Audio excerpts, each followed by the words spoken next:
चलिए sir, very very very good evening. Voice check कर लीजिए। आज की क्लास हम 1 आवर पहले इसलिए रख रहे हैं कि जो क्लास मुझे लेना था वो थोड़ा सा आज एक्स्ट्रा क्लास लेके हम कवर करेंगे। हमारा चैप्टर कौन सा चल रहा था सर? चैप्टर का नाम था हमारा cash flow statement. Cash flow statement के अंदर हमारे दो मेथड्स होते हैं, एक होता है डायरेक्ट मेथड, एक होता है इनडायरेक्ट। तो हमारे सिलेबस के अंदर बीकॉम के अंदर डीयू में इनडायरेक्ट मेथड है, डायरेक्ट मेथड नहीं है हमारे सिलेबस का पार्ट। आगे बढ़ते हैं सर। इसके बाद देखा जाए तो हमने देखा कैश फ्लो के अंदर हमारे तीन एक्टिविटी होते हैं जनरली। एक होता है हमारा ऑपरेटिंग एक्टिविटी, और एक होता है हमारा फाइनेंसिंग एक्टिविटी, और एक इन्वेस्टिंग एक्टिविटी। ऑपरेटिंग एक्टिविटी को बनाने के लिए हमने देखा था कि हमें प्रॉफिट एंड लॉस की आवश्यकता होगी और उसके साथ साथ करंट एसेट्स और करंट लाइबिलिटी। लेकिन एक बात ध्यान रखना था, हमें करंट एसेट्स के अंदर कैश और बैंक को नहीं लेते, और करंट लाइबिलिटी में बैंक ओवरड्राफ्ट को नहीं कंसीडर किया जाएगा। इसके बाद हमने देखा था सर कैश फ्लो स्टेटमेंट के साथ साथ हमने कहां कहां क्या क्या चीजें ऐड होंगी, लेस होंगी। जब हम नेट प्रॉफिट को लेते थे तो नेट प्रॉफिट के केस के अंदर हमने क्या देखा था कि हमें नॉन कैश आइटम जितने भी हैं उसको वापस से नेट प्रॉफिट के अंदर ऐड ऑन कर देंगे, जैसे कि हमारा general reserve, depreciation, goodwill written off, preliminary expense written off, या provision for tax, bad debts, ये सारा का सारा ऐड हो जाएगा। ऐसे एक्सपेंसेस जो कि रिलेट करता है फाइनेंसिंग एक्टिविटी से, उसको भी वापस ऐड कर देते हैं हम नेट प्रॉफिट में। जैसे interest on debenture, security premium होता नहीं, मैंने लिख रखा है, सिक्योरिटी प्रीमियम रिडेम्पशन वाला होता है तो वहां ऐड हो जाता है डिविडेंड एंड डिस्काउंट जो भी दे रखा हो। इसके बाद अगला देखें, हालांकि डिस्काउंट ना मैं बताऊं आपको तो ये ना यहां आ जाना चाहिए था, ये इसका पार्ट हो जाता है, ये इसका प्रिलिमिनरी एक्सपेंस, ठीक है। ऐसा कोई इनकम जो कि हमारा इन्वेस्टिंग रिलेटेड है वो माइनस कर देते हैं, जैसे इंटरेस्ट मतलब फिक्स डिपॉजिट पे, जैसे हमारा रेंट रिसीव, तो वो हम क्या करेंगे यहां से माइनस कर देंगे। इसके बाद हम करंट एसेट्स और करंट लाइबिलिटी को ऐड लेस करेंगे। अगर करंट एसेट्स की हम बात करें तो अगर बिजनेस के लिए बैड है तो हम उसको ऐड कर देंगे, यानी घटेगा तो ऐड कर देंगे, और गुड है तो माइनस कर देंगे, यानी बढ़ेगा तो हम माइनस कर देंगे। सेम करंट लाइबिलिटी पे भी हमने कॉन्सेप्ट अप्लाई किया था। इन्वेस्टिंग एक्टिविटी करने के लिए मैंने बहुत सिंपल सा कॉन्सेप्ट बताया था कि इसके अंदर इनफ्लो और आउटफ्लो देखा जाएगा। जब एसेट्स को बेचोगे तो इनफ्लो होगा तो ऐड हो जाएगा, और एसेट्स को खरीदोगे तो आउटफ्लो होगा तो माइनस हो जाएगा। फाइनेंसिंग एक्टिविटी करने के लिए आपको बहुत सिंपल सा तरीका मैंने बताया कि इनफ्लो और आउटफ्लो चेक करना है। जब इनफ्लो होगा यानी शेयर इशू करोगे, डिबेंचर इशू करोगे, लोन लोगे तो इनफ्लो है, पैसा आ रहा है तो ऐड हो जाएगा, और जब रीपेमेंट करोगे तो क्या हो जाएगा आपका माइनस हो जाएगा। इन सभी के दौरान मैंने बोला था कैश एंड कैश इक्विवेलेंट के अंदर हमारा एक पार्ट होगा जो कि कैश या बैंक बैलेंस होता है, वो करंट एसेट्स का पार्ट नहीं मानेंगे इस चैप्टर के लिए, वो कैश एंड कैश इक्विवेलेंट का पार्ट है।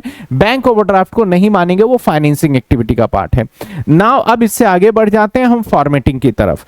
अब हम फॉर्मेट करेंगे और पूरे फॉर्मेट को देखेंगे और अच्छे से समझते हुए हम आगे टू बी कंटिन्यू करने वाले हैं।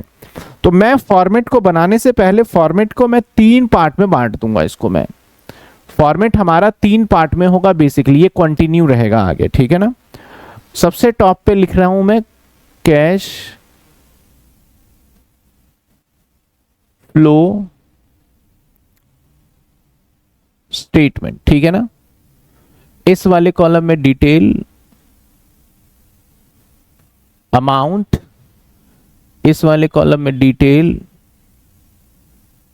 अमाउंट और पर्टिकुलर। ये ना इसी के नीचे का पार्ट है, ठीक है ना, इसी के नीचे कंटिन्यू में गया होगा ये पार्ट, ध्यान रखिएगा।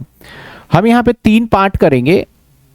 पहला ए पार्ट होगा, या मैं हाँ ए पार्ट होगा हमारा, दैट इज कैश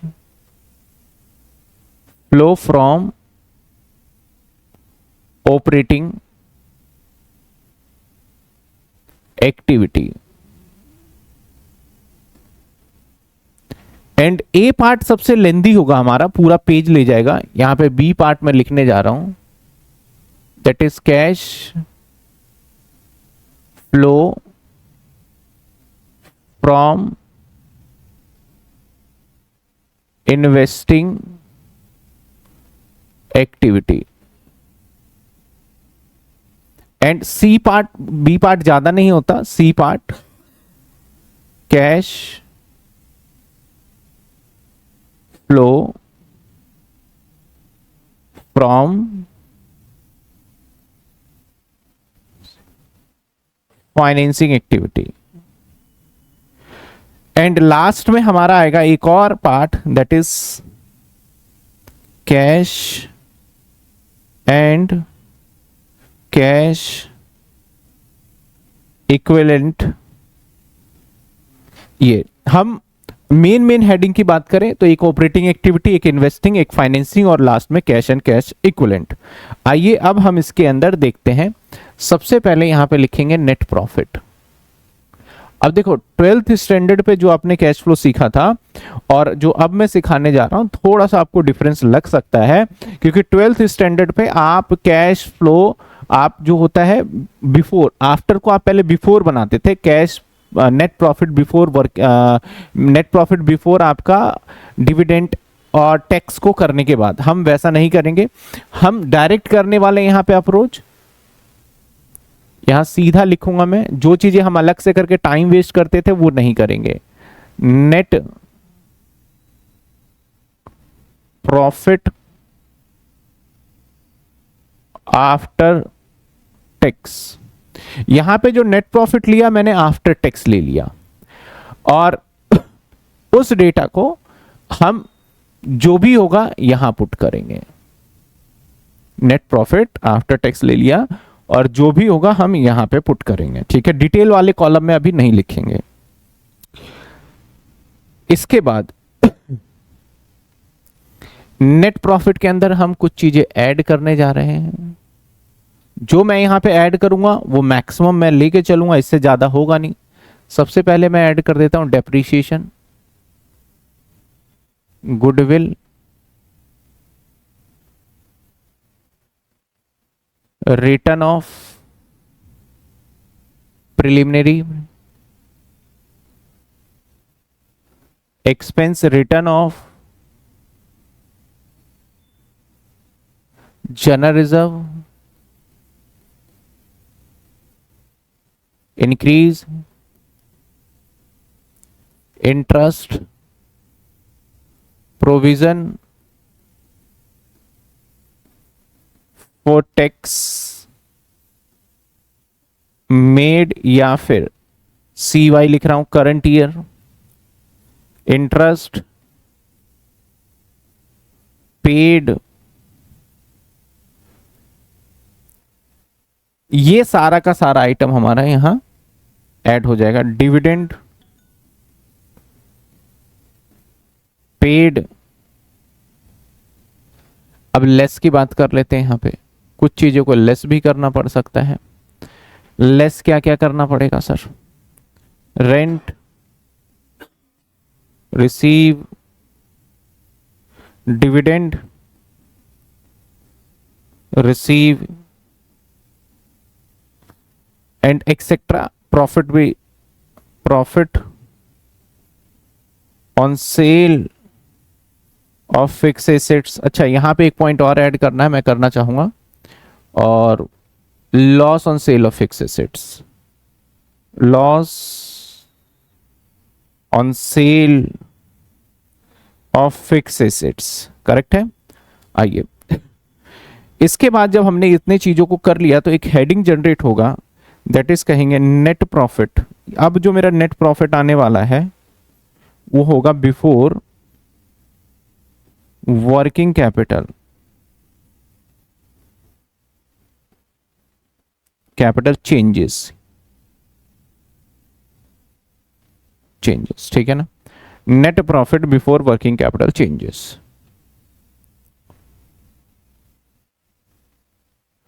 आ जाइए,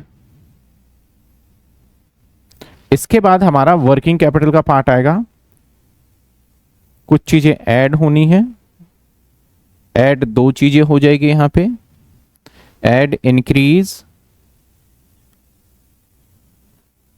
इन करंट लायबिलिटी। ब्रैकेट में मैं आपको कुछ मैं बताऊंगा, उसके लिए एग्जाम में नहीं लिख के आना। इसके बाद decrease in current asset.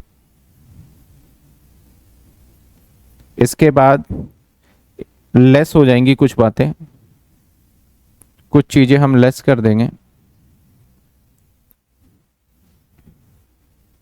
Less increase in current assets, ये बिजनेस के लिए गुड होता है। इसके बाद कर देंगे डिक्रीज इन करंट लाइबिलिटी, ये भी बिजनेस के लिए गुड है।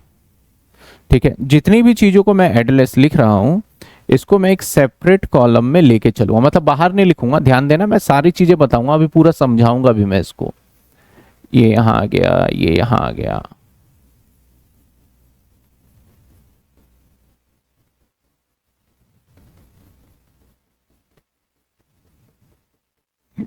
जो लेस होगा उसको ब्रैकेट में कर दीजिएगा, सो दैट टोटलिंग करते टाइम पे याद रहे। इसका टोटल इस तरीके से होगा, और जो इसका पूरा टोटल होगा वो ये होगा, और जस्ट इसके सामने इन दोनों का टोटल आएगा। अब यहां पे भी,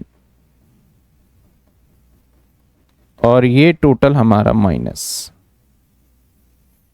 फिर से ये टोटल करेंगे, इसका जो भी टोटल होगा वट एवर यहां आएगा। अब यहां पे एक न्यू नेम आ जाएगा, दैट इज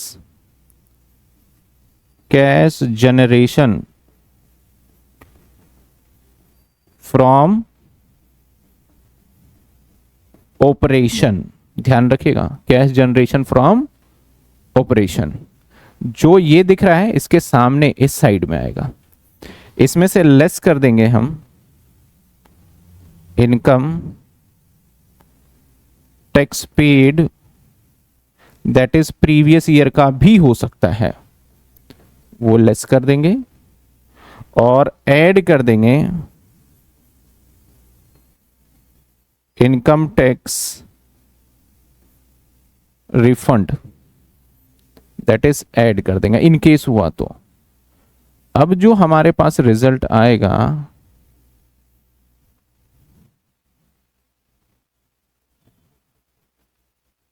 जो रिजल्ट आएगा उस रिजल्ट को क्या नाम देंगे?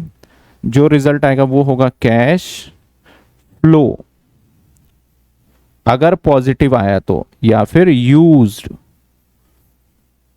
अगर नेगेटिव आया, from operating activity, from operating activity.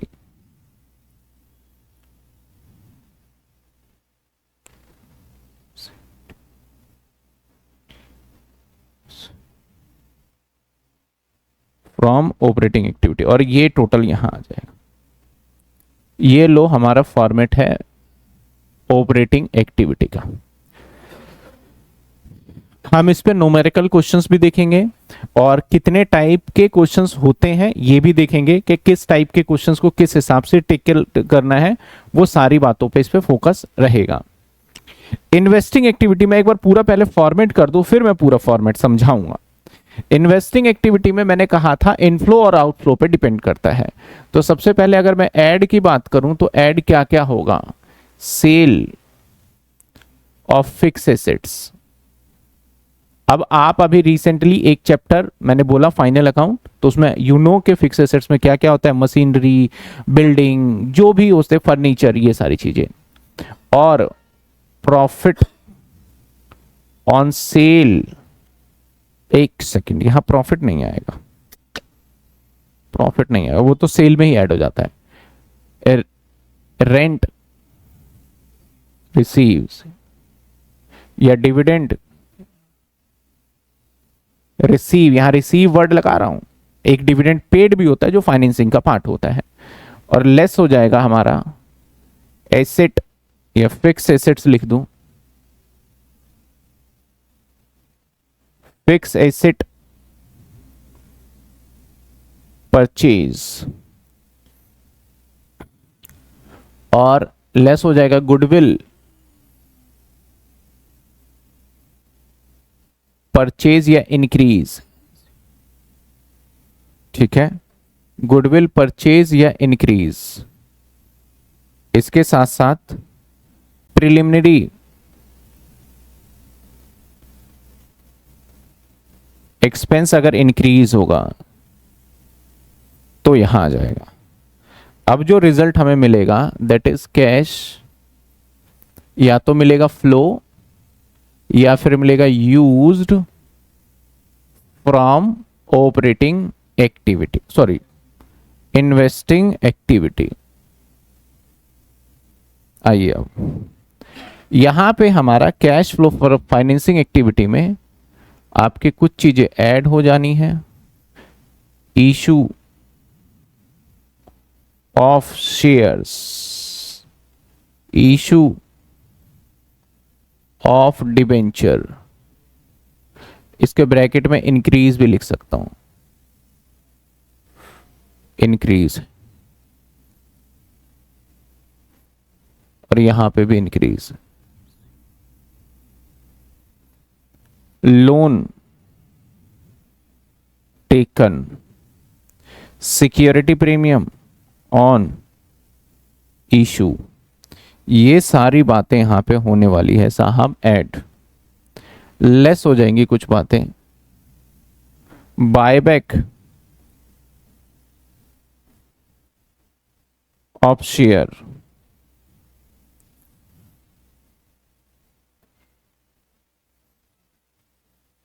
Buyback of shares, इसके बाद रिडम्पशन ऑफ डिबेंचर या प्रेफरेंस शेयर, इसके बाद इंटरेस्ट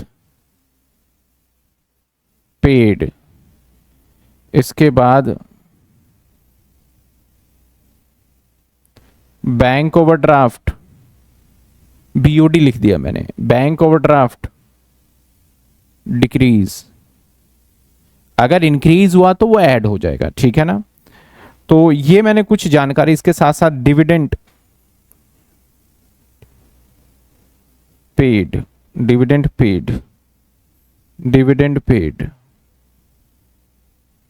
अब जो रिजल्ट आएगा वो आएगा कैश, ये आएगा फ्लो, ये आएगा यूज फ्रॉम फाइनेंसिंग एक्टिविटी, ठीक है। अब सर इसको लिखना कैसे है, ये तो मैं रह ही गया, इसको चलिए अब ये वाले जो है ना, हम सीधा डायरेक्टली बाहर कॉलम में लिख लो, अंदर से बाहर जाओ एंड एक्स वाई जेड, ये आपकी मर्जी है। तो मैं सीधा इस कॉलम को यूज ना करके मैं बाहर ही लिख रहा हूं,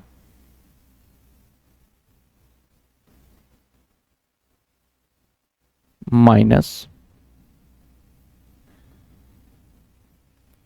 और ये आ गया इसके सामने टोटल,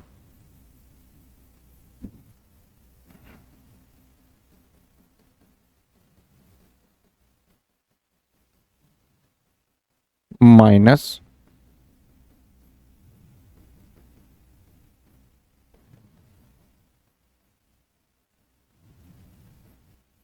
इसके सामने टोटल। अब आपको यहां पे 3 आंसर मिल गए हैं। एक आंसर ये मिल गया है दैट इज बी का टोटल, एक आंसर ये मिल गया है दैट इज ए का सॉल्यूशन, और एक आंसर ये मिल गया है दैट इज सी का सॉल्यूशन। 3 आंसर जब करते हो तो पूरा मिल जाता है।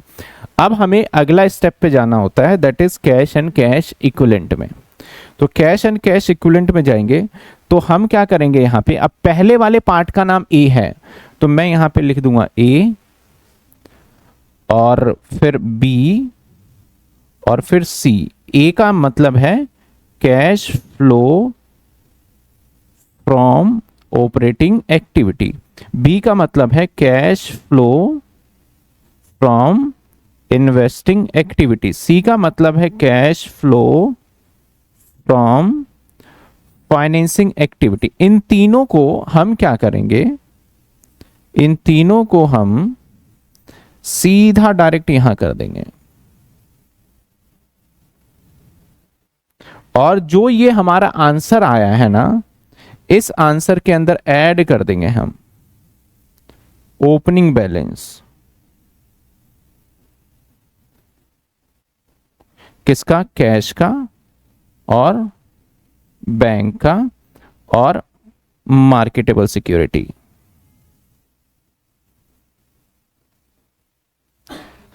इन सबको यहां पे ऐड करेंगे एक एक करके।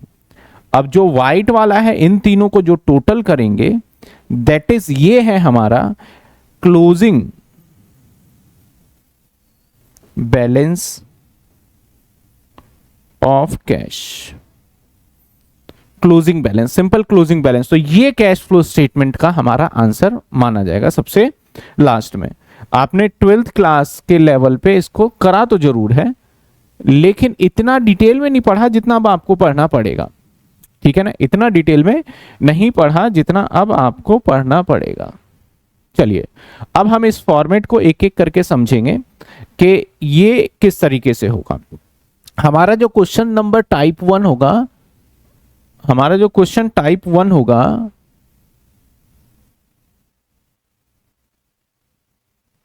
क्वेश्चन टाइप 1,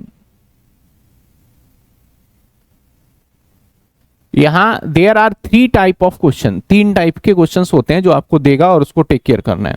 और मैं तीनों का एक एक एग्जांपल कराऊंगा जिससे कि आपको पता चल जाएगा, अच्छा इस टाइप का क्वेश्चन हुआ तो इस टाइप से हमें इसको सॉल्यूशन करना है। तो टाइप 1, जब आपको गिवन होता है बैलेंस शीट,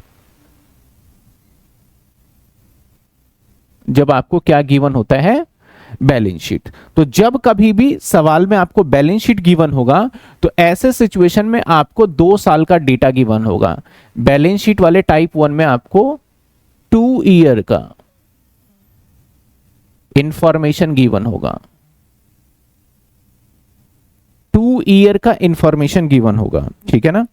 सर 2 साल का इंफॉर्मेशन कैसे गिवन होगा? जैसे मैं एक सिंपल सा एक छोटा सा बैलेंस शीट बना के दिखा देता हूं, एक स्मॉल सा बैलेंस शीट बना के दिखा देता हूं।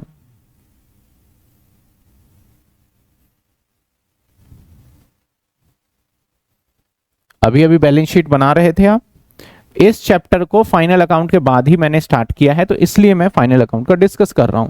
कोई बच्चा अगर डायरेक्टली कर रहा है तो थोड़ा बहुत अगर आपको बैलेंस शीट याद है तो चलेगा, ऐसा नहीं है कि फाइनल अकाउंट आएगा तभी हम इस चैप्टर को कर पाएंगे, ठीक है, बिल्कुल भी ऐसा नहीं है।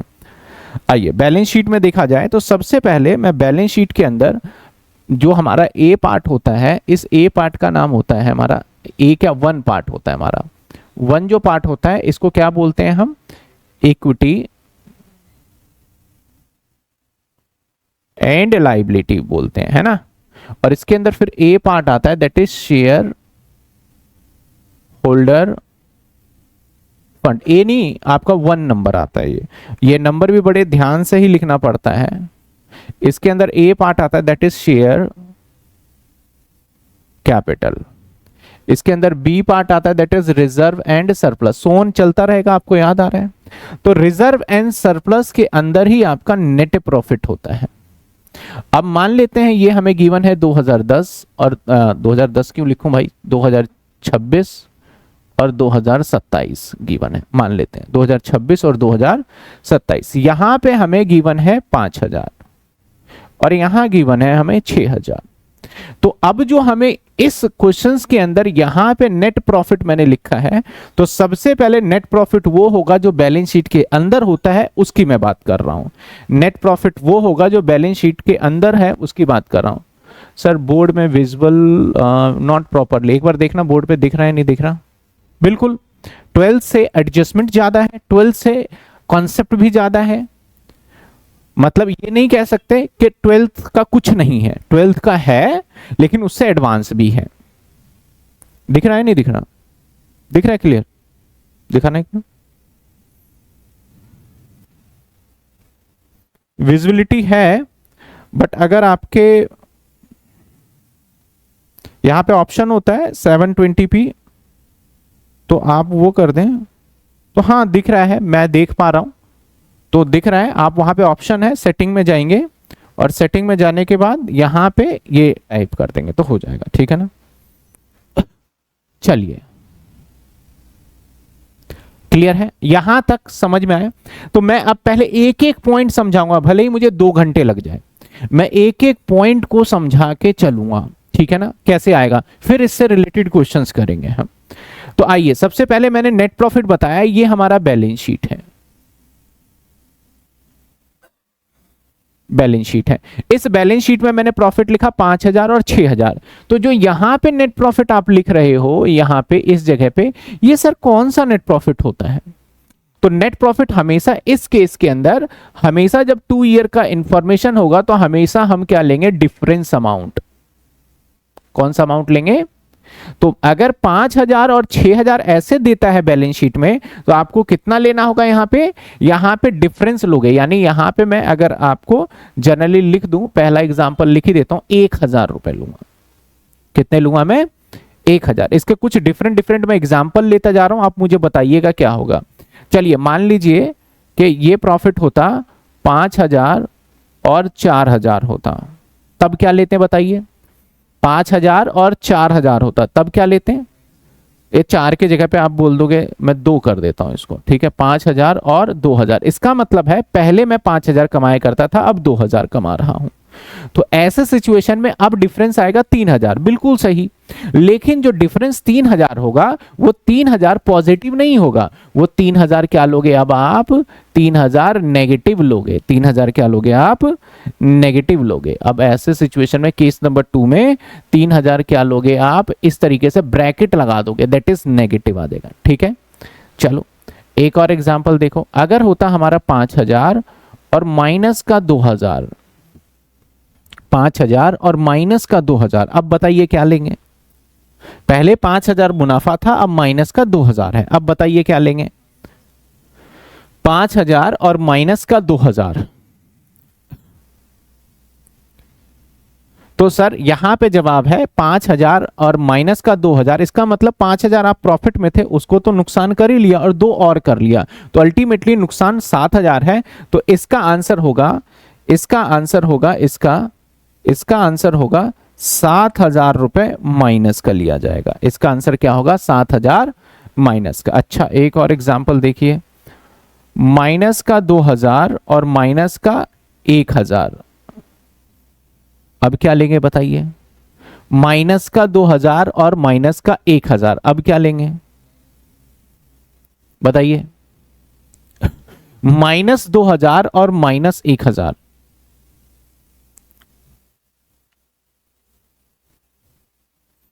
जवाब दीजिए कमेंट में, क्या आएगा? जब ये सिचुएशन होगा,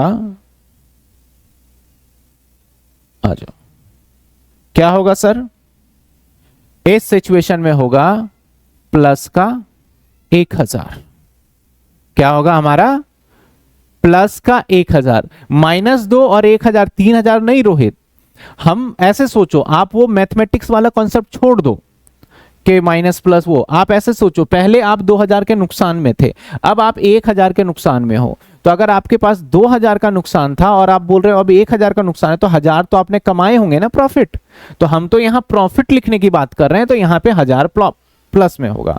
चलिए अब एक और एग्जांपल लीजिए, मान लेते हैं कि 2,000 माइनस का और 3,000 माइनस का, ये तो हो गया शायद, 2,000 माइनस का, कम से ज्यादा वाला हो गया, नहीं हुआ। 2,000 माइनस का और 3,000 माइनस का, अब बताइए क्या होगा? 2,000 माइनस का, अब plus plus is equal two plus, ये नहीं चलेगा इसमें। 2,000 माइनस का और माइनस का 3,000, अब क्या होगा बताइए? बताइए क्या होगा अब? अब सर माइनस हो जाएगा, कितना माइनस होगा? 1,000। आपने 1,000 का ही तो नुकसान किया करंट में, क्योंकि पहले से ही 2 का नुकसान चल रहा था। अब 1,000 माइनस का होगा, ध्यान रखिएगा। चलिए एक और एग्जांपल आपके सामने, अब मान लीजिए 2,000 माइनस का और 1,000, 2,000 माइनस का और 1,000, अब बताइए क्या होगा? 3,000 क्या होगा हमारा?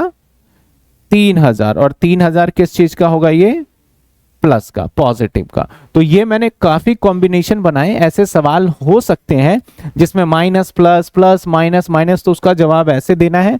मैं इसको इरेज नहीं कर रहा, लिख लीजिएगा, आपको समझ में आ जाएगा, ठीक है। तो ये नेट प्रॉफिट कैसे लेना है वो मैंने पूरा आपको सीक्वेंस बता दिया। पूरा का पूरा पहले टाइप वाले क्वेश्चन में पूरा का पूरा कैश फ्लो स्टेटमेंट ही हमारा चलने वाला है डिफरेंस पे, डिफरेंस लेंगे दोनों के बीच में। अगला पॉइंट आता है सर डेप्रीशिएशन, इस पे मैं स्टार लगाना चाहूंगा, इसके ऊपर एडजस्टमेंट होगा तो एडजस्टमेंट जब करेंगे तो एडजस्टमेंट के हिसाब से लेंगे। सर डेप्रीशिएशन क्यों ऐड हो रहा है यहाँ पे? क्योंकि ये नॉन कैश आइटम है इसलिए ऐड हो रहा है। सर नॉन कैश आइटम है, आप पिछली क्लास में देखिए मैंने लिस्ट भी लिख दिया था कि हम अपने नेट प्रॉफिट आफ्टर वाले में इन बातों को क्या करने वाले हैं, ऐड करने वाले हैं। इन बातों को क्या करेंगे, ऐड करेंगे, इन बातों को क्या करेंगे, हम माइनस करेंगे। इसको मैंने इस तरीके से समझाया था, उसी को मैंने अब एक स्टेटमेंट के अंदर मैंने उतार के लिख दिया है और कुछ ज्यादा नहीं किया है। आगे देखा जाए तो आगे क्या है हमारा, आगे गुडविल रिटर्न ऑफ है। गुडविल रिटर्न ऑफ, इसमें भी हमारा कैश फ्लो नहीं होता। गुडविल रिटर्न ऑफ का मतलब पहले मेरा गुडविल 6000 था, अब गुडविल मेरा 2000 रह गया, तो 4000 मेरी गुडविल में कमी आ गई, तो that is goodwill written of कहलाता है। इसमें हमारा गुडविल तो कम हुआ, हमारा नुकसान तो हो रहा है, लेकिन किसी को पैसे दे के नहीं आते, दैट्स वाई ये ऐड हो जाता है, क्योंकि प्रॉफिट एंड लॉस के डेबिट साइड में लिखा जाता है गुडविल रिटर्न ऑफ। तो ये गुडविल रिटर्न ऑफ कह लो, या फिर मैं इसको डिक्रीज भी वर्ड लगा सकता हूं, ठीक है ना।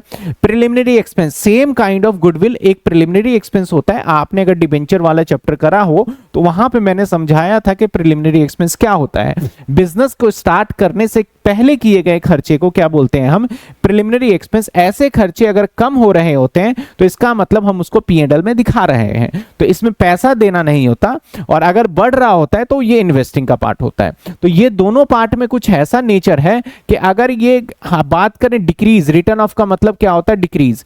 दिसंबर मत समझ लेना डिक्रीज को, ठीक है ना। तो इन दोनों को अगर हम बात करें तो यहां पे अगर ये माइनस हो रहा है तो यहां का पार्ट होता है, लेकिन इनकेस इंक्रीज होता है तो ये सीधा हमारा नेचर ही बदल जाता है, मतलब हेडिंग ही बदल जाता है। ये किसका पार्ट माना जाता है, हमारा इन्वेस्टिंग एक्टिविटी का पार्ट माना जाता है। बहुत सारे बच्चे क्या करते हैं, जो जल्दबाजी वाले हड़बड़ी वाले बच्चे होते हैं, अरे गुडविल घट गया तो ऐड, बढ़ गया तो माइनस, वो यही माइनस कर देते हैं, जो कि गलत हो जाएगा आपका, ठीक है ना। अच्छा सर, इसके बाद क्या है सर, इसके जनरल रिजर्व इंक्रीज। आप ध्यान रखिए जनरल रिजर्व में भी पैसा नहीं जाता है। जनरल रिजर्व क्या है, हमने प्रॉफिट कमाया, प्रॉफिट कमाया हमने 10,000, 10,000 में से बोला भाई 2,000 रुपए जनरल रिजर्व में डाल दो और 1,000 रुपए आप डाल दो, 10,000 में से 8,000 रुपए आप P&L में डाल दो। तो ये जो P&L में पैसा डाला ये तो डिविडेंड बांटने के काम आ जाता है, तो बट गया। इस प्रॉफिट को नहीं बांटते हैं हम, रीजन के हम इसे रखना चाहते हैं इसलिए रख रखा है। तो है एक ही प्रॉफिट के दो हिस्से, तो इसको मैंने किसी बाहर वाले को नहीं दिया, ना पैसा गया, लेकिन हमारे प्रॉफिट को जरूर कम कर रहा है, दैट्स वाई हम इसको क्या कर लेते हैं, ऐड। लेकिन हाँ अगर ये इंक्रीज हो जाए तो डिक्रीज में मैंने क्या कहा, सॉरी इंक्रीज में मैंने क्या कहा, ऐड कहा। लेकिन अगर डिक्रीज हो जाए तो माइनस कर दीजिएगा, ध्यान रखिएगा मैं बता रहा हूं। अगर ये डिक्रीज हो रहा हो तो क्या कर देंगे आप, माइनस कर देंगे। इसके बाद क्या है, प्रोविजन फॉर टैक्स। इसके ऊपर भी मैं स्टार बना देता हूं कि इसके ऊपर प्रोविजन फॉर टैक्स हमारा नॉन कैश आइटम होता है। क्यों होता है, जब मैं इसके ऊपर एडजस्टमेंट, जिसके ऊपर स्टार बना रहा हूं उसके ऊपर एडजस्टमेंट होगा और वही पेपर में एडजस्टमेंट आपसे पूछे जाएंगे। तो ये क्या हो जाना है सर हमारा, ये हो जाना है हमारा वापस से add. Interest paid, interest paid जो होता है, क्योंकि ये हमारा रिलेट करता है किससे, इंटरेस्ट पेड। पेड ब्याज दिया है तो किस पे दोगे, लोन पे ब्याज दोगे। लोन किससे रिलेट करता है, फाइनेंसिंग से, क्योंकि ये फाइनेंसिंग का पार्ट है, दैट्स व्हाई इंटरेस्ट पेड हम यहां पे क्या करते हैं, इसके ऊपर मैं हैज लगा रहा हूं क्योंकि डबल एंट्री दिखेगी। इंटरेस्ट पेड देखो यहां पे क्या हो रहा है, हमारा ऐड हो रहा है, लेकिन आप वही इंटरेस्ट पेड देखोगे तो यहां पे क्या हो रहा है, फाइनेंसिंग एक्टिविटी में माइनस। क्या सर ये सेम ही अमाउंट होता है दोनों, जो यहां पे गिवन है, क्या सर सेम अमाउंट होता है, ये वाला और ये वाला सेम अमाउंट है? जी हाँ, ये दोनों एग्जैक्ट सेम अमाउंट होता है। यहां पे ऐड करते हैं और यहां पे माइनस। किस तरीके से किया जाएगा, इसके ऊपर भी एक एडजस्टमेंट होगा, तो लो स्टार इसके ऊपर भी लगा दे कि किस तरीके का एडजस्टमेंट होगा, वो बताऊंगा मैं। किस तरीके का एडजस्टमेंट होगा वो मैं बता दूंगा, ये लो स्टार लगा दिया इस पे भी, ठीक है। इसके बाद डिविडेंड पेड, डिविडेंड पेड के ऊपर भी एडजस्टमेंट होगा और समझने वाला कॉन्सेप्ट है कि कब हम डिविडेंड पेड को यहाँ पे लिखेंगे, कौन से वाले को लिखेंगे। जनरली यहाँ पे हम लिखते हैं करंट ईयर वाले को, CY मतलब करंट ईयर वाले को। Loss on sale of fix assets, ये भी हमारा, क्योंकि जब कभी लॉस होगा किसी एसेट्स को बेचने पे तो हमारा नुकसान फायदा होगा नहीं, मतलब नुकसान तो हो गया, कैश इनफ्लो आउटफ्लो नहीं होगा। क्योंकि मैंने 10,000 की चीज अगर 8,000 8,000 रुपए में बेचा तो 2,000 का नुकसान है, तो मैं किसी को 2,000 का पेमेंट नहीं करूंगा, लेकिन प्रॉफिट एंड लॉस के डेबिट साइड में जरूर दिखा देता हूं। दैट्स वाई क्या कहा जाता है कि loss on sale of fix assets non cash item है, इसलिए हम इसको ऐड कर रहे हैं। इसके बाद रेंट रिसीव, क्योंकि ये इनकम है और ये इनकम हमारा P&L यानी बिजनेस इनकम नहीं है, ये इन्वेस्टिंग से रिलेटेड है। दैट्स वाई इसके ऊपर भी मैं हैज बना देता हूं, ये आ गया। और सेम आप देखेंगे रेंट रिसीव आपका इन्वेस्टिंग के अंदर भी। कि जो आप ये वीडियो देख रहे हैं, इस वीडियो को बनाने में हमारी बहुत मेहनत है, क्लास को रिकॉर्ड करने से लेके एडिटिंग तक, नोट्स को बनाने तक काफ़ी मेहनत है। तो प्लीज़ आप इस चैनल को सब्सक्राइब जरूर करिए और अपने दोस्तों को भी शेयर करिए कि इस चैनल पे आपको बीकॉम की सारे कंटेंट्स अवेलेबल होते हैं, ऐड हो जाता है, ठीक है। इसके बाद डिविडेंड रिसीव होगा, तो ये यहाँ पे तो माइनस हो रहा है, लेकिन यहाँ पे आके क्या हो जाएगा, ये ऐड हो जाएगा। ऐसे ही profit on sale of fix assets, जब कभी भी फिक्स एसेट्स पे प्रॉफिट होता है तो वो इन्वेस्टिंग का पार्ट होता है, तो इसलिए यहां पे हम वापस लेस कर देते हैं और इन्वेस्टिंग में ऐड हो जाता है। लेकिन सर इन्वेस्टिंग में तो आज तक हमने लिखा ही नहीं profit on sale of fix assets, क्योंकि वो सेल वैल्यू के अंदर ही इंक्लूड हो जाता है। मान लेते हैं कि 1,000 रुपए वाला सामान मैंने 1,200 रुपए में बेचा, तो मैं सेल को यहां 1,200 लिख रहा हूं, ना कि 1,000 लिख रहा हूं। अगर मैं यहां 1,000 लिखता तो 2,000 रुपए 200 रुपए मैं यहां प्रॉफिट अलग से रिफ्लेक्ट करता, क्योंकि सेल वैल्यू ही 1,200 मैंने लिखा है, दैट्स वाई इसके अंदर इंक्लूड हो गया, तो अलग से यहां रिफ्लेक्ट नहीं होगा, लेकिन यहां पे लेस हो जाएगा। अब आ जाओ बात, तो ये वाली बात जो करने के बाद आता है net profit before working capital changes. याद रखिए वर्किंग कैपिटल का मतलब क्या होता है, वर्किंग कैपिटल वर्किंग कैपिटल का मतलब होता है वो पैसा, कैपिटल का मतलब यहां से पैसा है, वो पैसा जो डे टू डे एक्टिविटी करने के लिए, बिजनेस को चलाने के लिए चाहिए होता है, उसको क्या कहते हैं, वर्किंग कैपिटल कहते हैं। इसका पार्ट हमारा होता है करंट एसेट्स माइनस में करंट लायबिलिटी। आपने खूब पढ़ा होगा 12th टाइम पे, करंट रेशियो में वर्किंग कैपिटल का भी नाम सुना होगा। अगर नॉन कॉमर्स के स्टूडेंट हो तो मैं अभी बता रहा हूं कि वर्किंग कैपिटल का मतलब होता है करंट एसेट्स माइनस में करंट लायबिलिटी। अब सर करंट एसेट्स क्या क्या होता है, करंट एसेट्स के अंदर आपके सारे पार्ट आ जाते हैं, स्टॉक आ जाता है, प्रीपेड आ जाता है, इसके बाद और क्या आता है करंट एसेट्स के अंदर, स्टॉक हो गया, प्रीपेड हो गया, और अगर हम बात करें कैश बैंक को नहीं लेना है, डेटर आ जाता है हमारा। ये सारे के सारे किसके, करंट एसेट्स। और इसके बाद करंट लायबिलिटी क्या होता है, आउटस्टैंडिंग हो गया, क्रेडिटर हो गया, बिल्स पेबल हो गया, ये सारे करंट लायबिलिटी के एग्जांपल हो गए। तो हम यहाँ क्या करते हैं, जो ये चीजें हमने करा है अभी, इसमें वर्किंग कैपिटल का एडलेस नहीं किया है। जो आपको ऊपर दिख रहा है, जो मैंने यहां से यहां तक पॉइंट्स किए हैं, इसमें अभी मैंने करंट एसेट्स और करंट लायबिलिटी को कुछ भी नहीं किया है।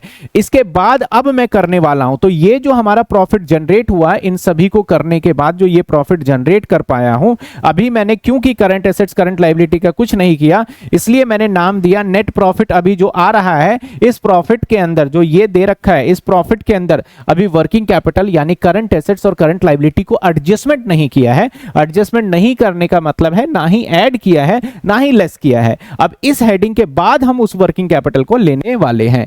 इस हेडिंग के बाद हम क्या करेंगे, उस वर्किंग कैपिटल को लेंगे। अब वर्किंग कैपिटल के अंदर क्या नेचर रहता है, यहां पे भी थोड़ा सा कैश फ्लो इनफ्लो का हमारा चक्कर आता है। कैश पूरे फ्लो में कहते हैं कि भैया जब कैश फ्लो स्टेटमेंट कहते हैं कि इनफ्लो हो रहा है तो ऐड कर दो, आउटफ्लो हो रहा है तो माइनस कर दो, लेकिन बहुत सारी जगह पे इनफ्लो और आउटफ्लो होता ही नहीं है, तब भी हमें एडलेस करना पड़ जाता है। तो अब जो वर्किंग कैपिटल है, यहां पे हमें इनफ्लो और आउटफ्लो को कॉन्सेप्ट को सोचना पड़ता है और उसी के हिसाब से करना पड़ता है। वर्किंग कैपिटल के अंदर अगर देखा जाए, मैं सिंपल सा कुछ एक एग्जाम्पल लूंगा, आप समझिएगा। जैसे मान लीजिए मैं डेटर की बात कर लेता हूं, डेटर या फिर मैं बात कर लेता हूं, चलो मैं डेटर की बात कर लेता हूं। डेटर 2026 में 1,000 था, अब 2027 आते आते डेटर मेरा क्या हो गया, 300 रुपए रह गए।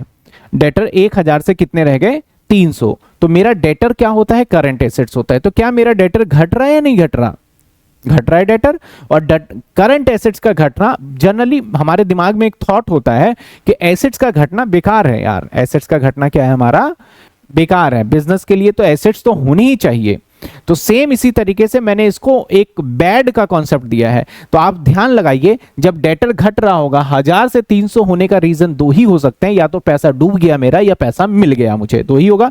तो डूबने की बात बता नहीं रहा तो मिल ही गया होगा, तो इसका मतलब कैश हमारे पास आ रहा है, दैट्स वाई हम क्या कर देते हैं, उसको ऐड कर देते हैं। तो ध्यान से सोचो, ये तो बिजनेस के लिए भाई साहब बैड है, दिमाग के जो हमारा दिमाग सोच रहा है कि करंट एसेट्स का घटना, एसेट्स का घटना बिजनेस के लिए बैड है, लेकिन इनडायरेक्टली हमें वहां से कैश का बेनिफिट मिल रहा होता है, दैट्स वाई हम इसको क्या करते हैं, ऐड करते हैं। तो इसलिए मैंने कहा इंक्रीज, कहां गया, नहीं हाँ बैड है ना, तो मैंने इसलिए कहा डिक्रीज इन करंट एसेट्स। देखिए डिक्रीज इन करंट एसेट्स, क्योंकि ये बैड है इसलिए मैंने ऐड वाले कॉलम के अंदर रखा है। किस कॉलम में रखा है मैंने, ऐड वाले कॉलम के अंदर रखा हुआ है। क्या यहां बात समझ में आया आपको, करंट एसेट्स डिक्रीज। अब डिक्रीज की बात कर लेते हैं सर। डिक्रीज की अगर मैं बात करूं, सपोज करो मैं एक एग्जांपल ले लेता हूं, डिक्रीज तो हो गया, इंक्रीज की अब बात कर लेते हैं। इंक्रीज मैं बात कर लेता हूं, फॉर एग्जाम्पल मैं क्या लूं, प्रीपेड एक्सपेंस ले लेता हूं।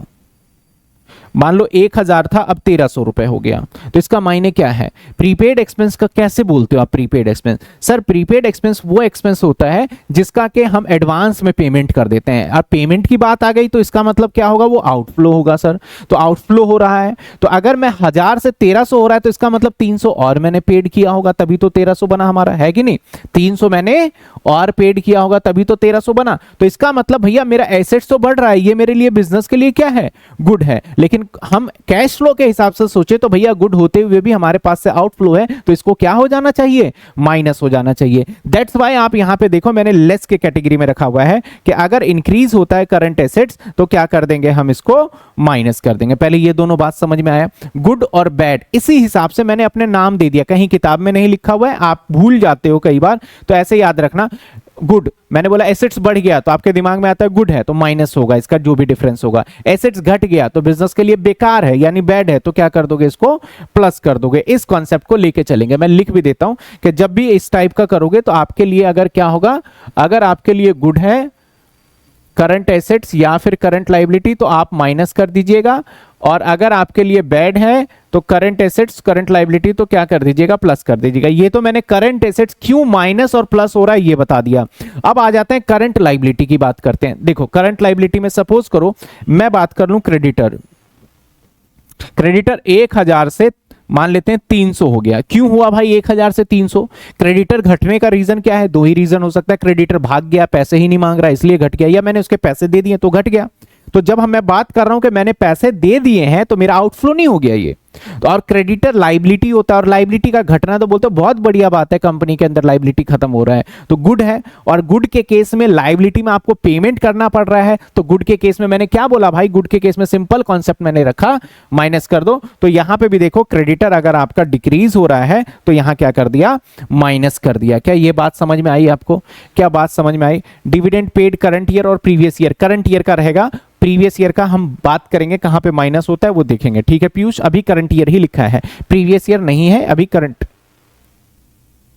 हाँ अभी करंट ईयर लिखा है, ठीक है। अभी हम पूरा डिस्कस करेंगे, एक एक एडजस्टमेंट पे पूरी लंबी चर्चा करने वाले हैं। अब बात कर लेते हैं सर ऐसे ही मैं दूसरा एग्जांपल लेता हूं। फॉर एग्जांपल मैं ले लेता हूं आउटस्टैंडिंग रेंट। आउटस्टैंडिंग रेंट पे बनेगी नहीं बात, कोई ऐसा एग्जांपल ले लूं जिसके अंदर हमारा ये बढ़ जाए और हमें पेमेंट रिसीव हो जाए। जैसे मैं ले लेता हूं शॉर्ट टर्म,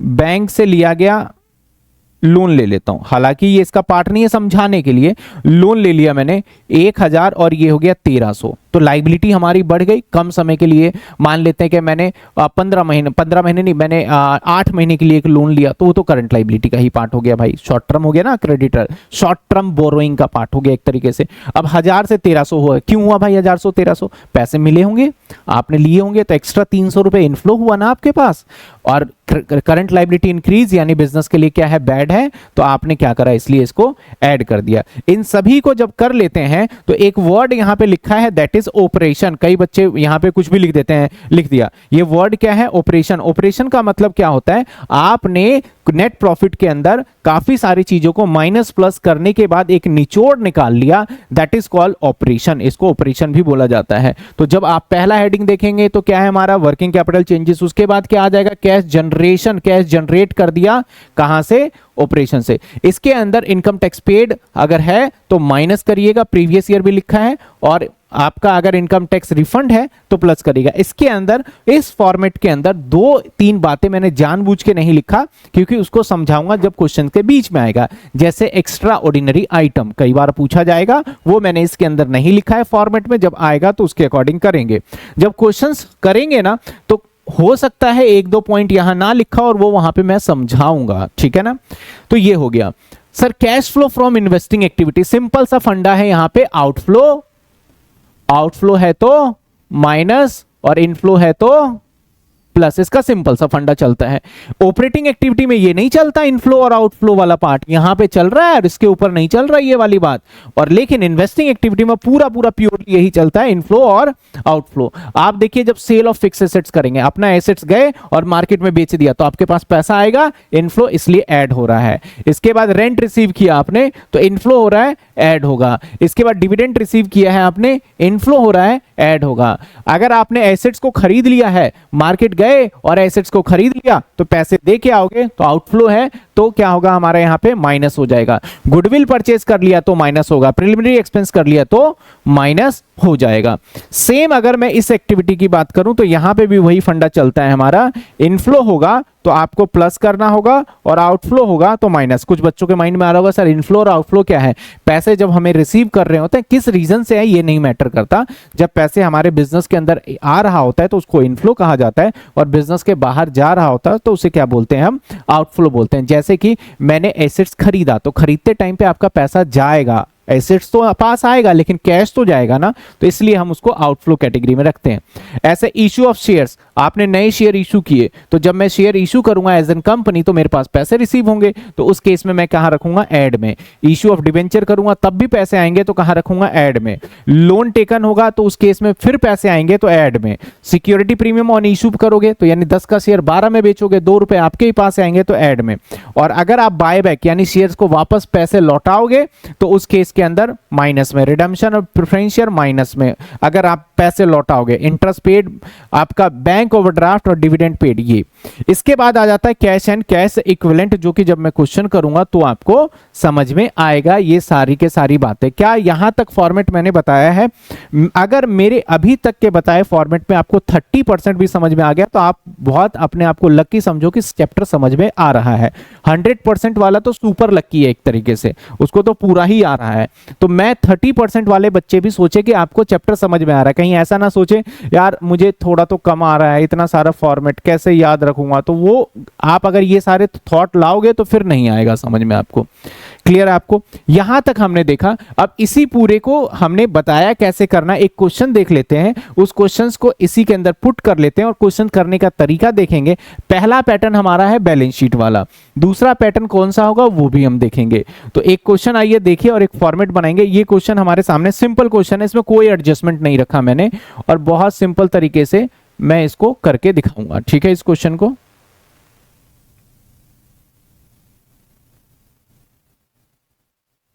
देखना, क्वेश्चन विजुअल है आपके सामने। एक क्वेश्चन है, हो सकता है आपको थोड़ा सा कम दिखे, लेकिन पूरा मुझे इसको करने के लिए ये मुझे देखना पड़ेगा। दिखाना एक बार कितना दिख रहा है।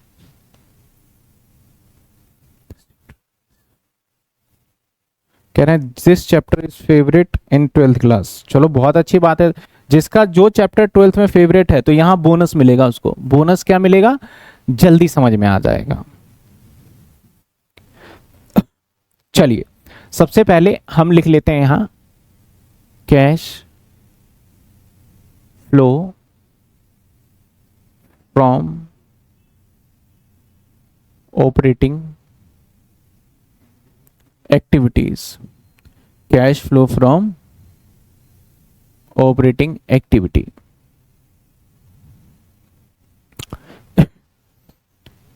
इसके बाद हमारा पूरा इसमें वही चला जाता है। बी पार्ट होगा कैश फ्लो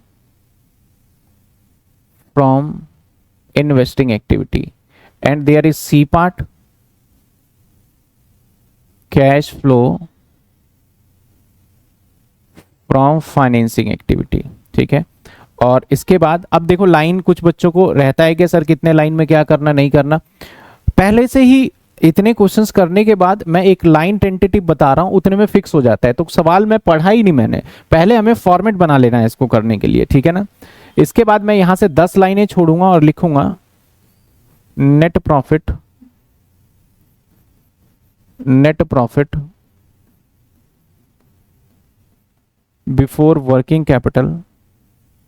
इसके बाद यहां से 6 लाइनें छोड़ूंगा और यहां लिखूंगा कैश जनरेशन फ्रॉम ऑपरेशन। ठीक है, ये हम पहले तैयार कर लेंगे। इन जो फाइनेंसिंग एक्टिविटी 10 लाइनों में हो जाता है, 10 से 12 लाइनों में, तो मैं यहां लिख लेता हूं कैश एंड कैश इक्विवेलेंट। तो आप जब भी एग्जाम देंगे, एग्जाम में आपका शीट किस टाइप का आता है? सीबीएसई वाला सीट आता है, दूसरा आता है? वही सीट आता है जो सीबीएसई वाला है, छोटा ही होता है। अच्छा, हाँ, तो मेरे पास अभी है नहीं। जो एग्जाम शीट में आएगा ना, वहां पे जो जब क्वेश्चंस को आप अटेम्प्ट करेंगे तो शीट में कोई ऐसा नहीं है कि बहुत जल्दी हो जाएगा। सर इट्स रियल और फेक कह रहे हैं for trading, I got call of internship, they are stay 15,000 रुपये stipend, saying 15,000 stipend and they asking. नहीं, ये देखो जो पहले पैसे मांगे वो फेक ही होता है। तो आइए देखते हैं। तो पहले आप कम टू द पॉइंट यहां पे आ जाते हैं। हो क्या रहा है समझना कि हमारे पास ना ये बड़ा सारा हो जाता है, इसके बाद हमें और कुछ मल्टीपल्स अकाउंट्स भी बनाने पड़ते हैं जो कि एडजस्टमेंट का पार्ट होता है हमारा। तो हमने क्या करना है, फॉर्मेट बना लेना है। अब मैंने लाइनें बता दिया, मैं लाइन यहां पे लिख भी देता हूं क्योंकि फर्स्ट क्वेश्चन कर रहा हूं और आप यही दिमाग में रखिएगा। इसके लिए कम से कम 12 लाइनों का, मतलब इसके बीच में गैप, इसके बीच में आप 6 लाइनों का गैप, और बाकी नीचे एक पेज पे ये हमारा हो जाएगा लगभग 10 लाइनों के अंदर इन्वेस्टिंग ऑलवेज हो जाएगा। और ये हो जाएगा हमारा लगभग 12 से 15 लाइनों के बीच में, और ये लास्ट का तो नीचे है। तो ये मैंने जो लिखा है ये नंबर नहीं है, लाइन, इतने लाइन रजिस्टर में या फिर एग्जाम में क्वेश्चन आएगा तो छोड़ना है। तो ब्लैंक फॉर्मेट बना लेना है। मैंने नहीं पढ़ा क्वेश्चन क्या है, और सबसे टॉप पे लिख लिया मैंने कैश फ्लो स्टेटमेंट, और नीचे एज एट और डेट आ गया। सर कैश फ्लो, मैं एक सवाल पूछना चाहता हूं, क्या cash flow statement financial statement यानी बैलेंस शीट का पार्ट है क्या? बताओ मुझे, क्या cash flow statement balance sheet का पार्ट है हमारा? जवाब दीजिए। क्या कैश फ्लो स्टेटमेंट हमारे बैलेंस शीट का पार्ट है? बताइए, कौन बताएगा भाई?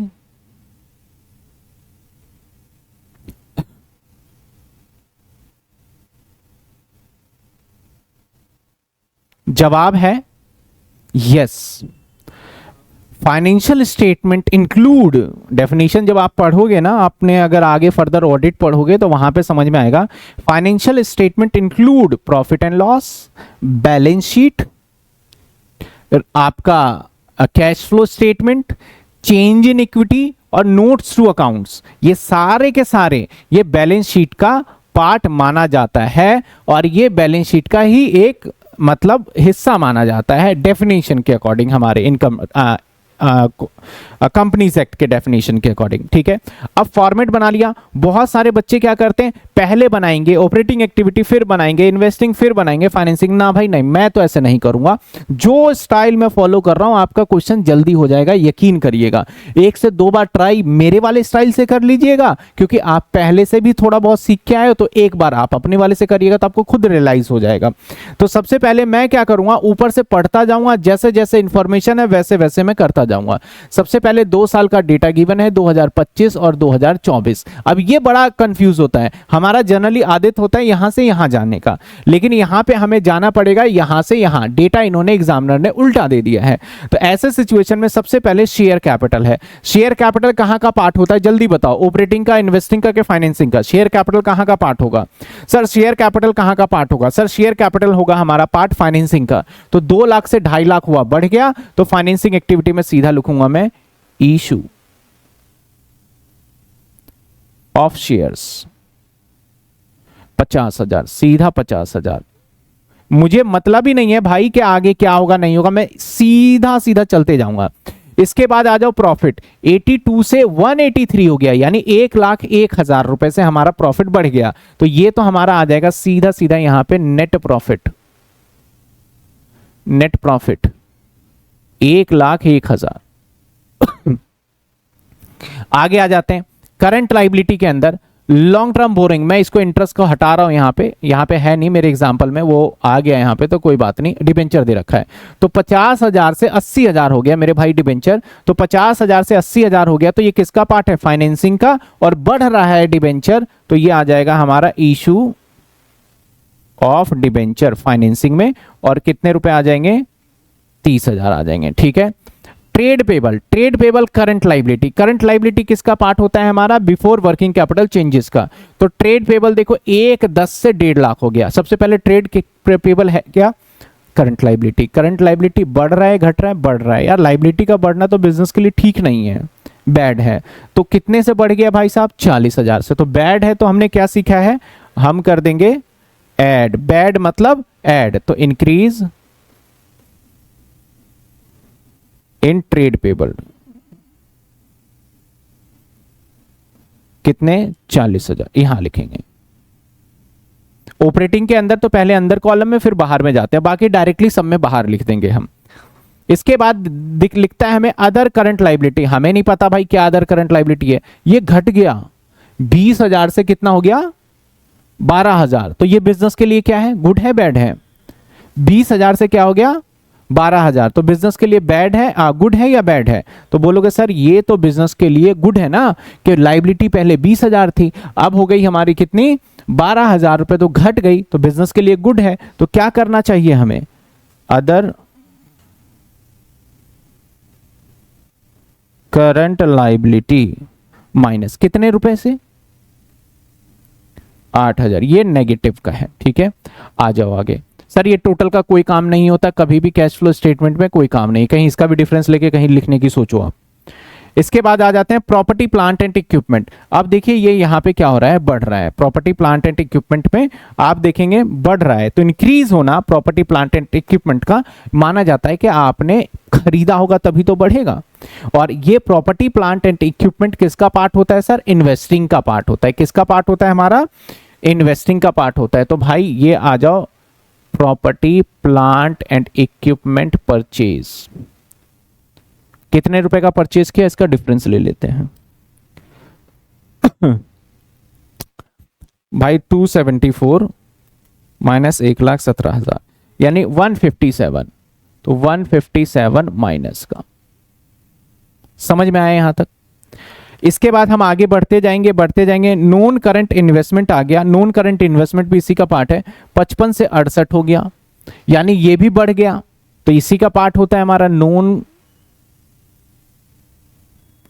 Current investment. कितने हो गए? 55 से 68, 13,000। तो ये भी 13,000 माइनस। आ जाइए, अब आ जाते हैं करंट एसेट्स पे। करंट एसेट्स पे इन्वेंट्री है 1.5 लाख से 2,06,000 हो गया इन्वेंट्री। अब मैं आपसे जानना चाहता हूं कि इन्वेंट्री क्या है? ये करंट लाइबिलिटी, करंट एसेट्स है। तो करंट एसेट्स कहां जाएगा? ऑपरेटिंग में जाएगा। ऑपरेटिंग में भी कहां जाएगा? वर्किंग कैपिटल के बाद जाएगा। मैं यहां इन्वेंट्री लिख रहा हूं, आप बताइएगा माइनस या प्लस। इन्वेंट्री लिख रहा हूं, बताइए माइनस या प्लस। यहां से ऐड हटा देते हैं। क्या हो रहा है इन्वेंट्री? सर इन्वेंट्री 1.5 लाख से 2 लाख हो रहा है, 6,000, यानी बढ़ रहा है। 56,000 रुपीज बढ़ गए हैं। तो एसेट्स बढ़ना बिजनेस के लिए गुड है। तो हम क्या कर दें यहां पे? सर माइनस कर दो। आ जाइए आगे। ट्रेड रिसीवेबल, ये भी तो करंट एसेट्स है भाई। 70 से 32 हो गया, घट गया ट्रेड रिसीवेबल। बताओ क्या करेंगे?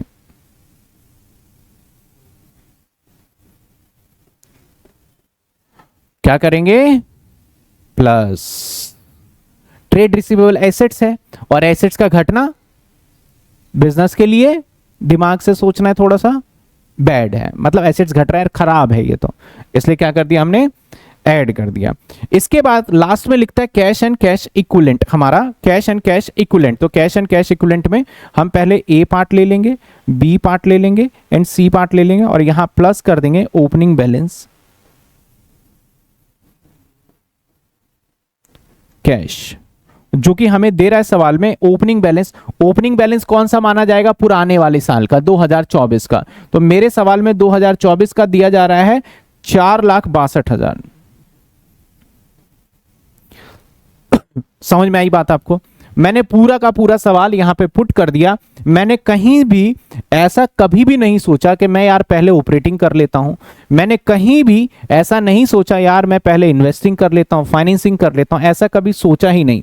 हमें फॉर्मेट पता है, कॉन्सेप्ट क्लियर है, आइटम आता गया और पुट करते गए और हम यहां तक पहुंच गए। काफी सारी चीजें देखो मेरे फॉर्मेट बनाया, ये चीजें एग्जाम में भी ऐसे कई बार खाली रह सकता है, तो कोई बुराई नहीं है, लेकिन एग्जाम के अंदर अगर आपका चीजें जगह घट जाए तो फिर दिक्कत हो जाता है हमें, है ना।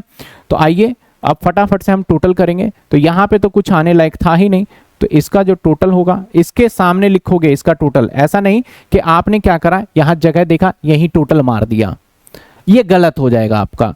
क्यों सर, इसके सामने कुछ तो है ही नहीं लिखने को, तो आपको टोटल कहां करना पड़ेगा, जहां आपने नेट वर्किंग कैपिटल लिखा जस्ट इसके सामने होना चाहिए, तो दैट इज 1,01,000 टोटल आ गया। अब इसका टोटल कहां होना चाहिए, यानी लाइन खींचोगे इस वाले से थोड़ा ऊपर ताकि ये यहां लिखा जाए और इसके सामने टोटल आ जाए। इस बात को बहुत ध्यान से समझिएगा आप। तो आ जाते हैं, इसको मैं टोटल अगर करूं तो क्या बन रहा है, ये 40,000 और प्लस 38,000 माइनस का 8,000 और माइनस का 56,000, पॉजिटिव का 14,000, तो 1,15,000। अब हमारा यहां इनकम टैक्स ले लेंगे, दे नहीं रखा 0, और सीधा आ जाएगा हमारा कैश फ्लो, पॉजिटिव आया है फ्रॉम ऑपरेटिंग एक्टिविटी। इसको ए पार्ट नाम दे रखा है हमने, इसको हमने क्या दे रखा है नाम, ए पार्ट नाम दे रखा है। इसको क्या नाम दे रखा है, बी पार्ट। अब इन्वेस्टिंग का देख लो, इन्वेस्टिंग का टोटलिंग में ऐसा झंझट नहीं है, यहीं पे टोटल में सोचना पड़ता है। ये 1,70,000, लो जी ये माइनस में आ गया, तो अब मुझे यहां लिखना होगा कैश, माइनस में है तो मैं वर्ड लिखूंगा यूज्ड फ्रॉम इन्वेस्टिंग। फ्लो का मतलब पॉजिटिव और यूज का मतलब नेगेटिव, ठीक है।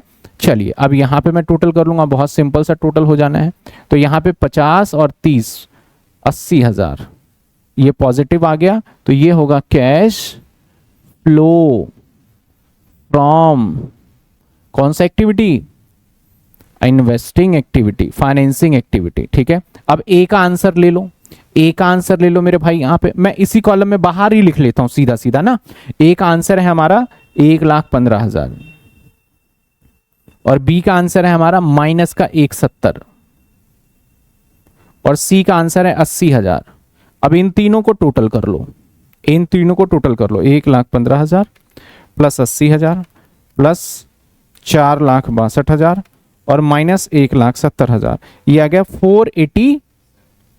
487। कुछ माइनस प्लस ज्यादा तो नहीं हो गया, ये आना चाहिए था। अरे मैंने ये टोटल ले लिया, ये 70,000 है, मैंने ये टोटल ले लिया, ये 70,000 है, 70,000 है, ठीक है। ये 1,15,000 प्लस 80,000 प्लस 70,000 और माइनस 1,70,000, तो कितने आ गए 95। ये जो 95 आया इसके आगे लिखोगे क्लोजिंग बैलेंस, बस इतना भी छोड़ दोगे आपके पूरे नंबर मिल जाएंगे। और यही जो आपके आंसर्स आए हैं वो आपको ये वाला ऑटोमेटिक मैच होना चाहिए, ध्यान दीजिए, ये वाला ऑटोमेटिक मैच होना चाहिए, इस बात को ध्यान रखना। क्लोजिंग देखो, लास्ट का क्लोजिंग बैलेंस ऑटोमेटिक आ गया, तो इसका मतलब हमने कैश फ्लो स्टेटमेंट एकदम ठीक किया है, कोई दिक्कत वाली बात नहीं है। बताओ समझ में आई कि नहीं आई बात। पहला हमने टाइप का क्वेश्चन देख लिया, फर्स्ट टाइप ऑफ क्वेश्चन मैंने देख लिया।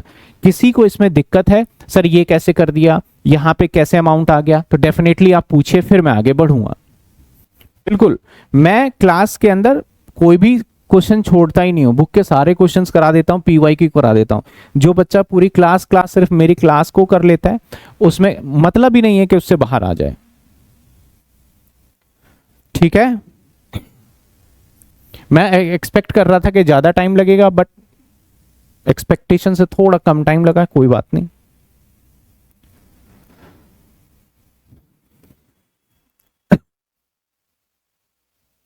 बताइए यहां तक किसी को कोई डाउट? सेकंड टाइप के क्वेश्चंस को देख लें।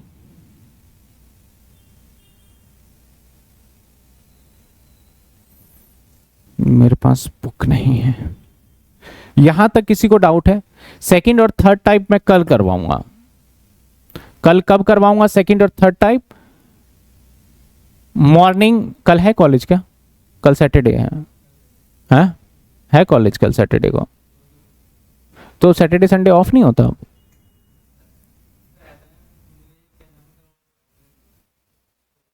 अच्छा, कल ईद की भी छुट्टी नहीं है?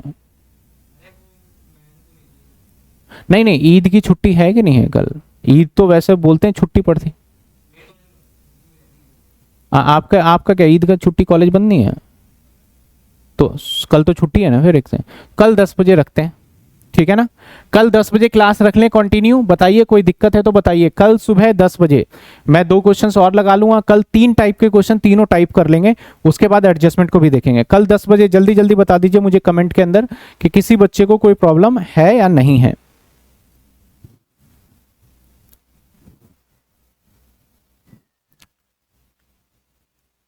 Sir yes sir, university holiday है बिल्कुल। तो कल मॉर्निंग बताएं sir, I am from Delhi university near by studio. Rohit Gupta from Delhi near by studio. Sir I am from Delhi near by studio. समझा नहीं रोहित मैं।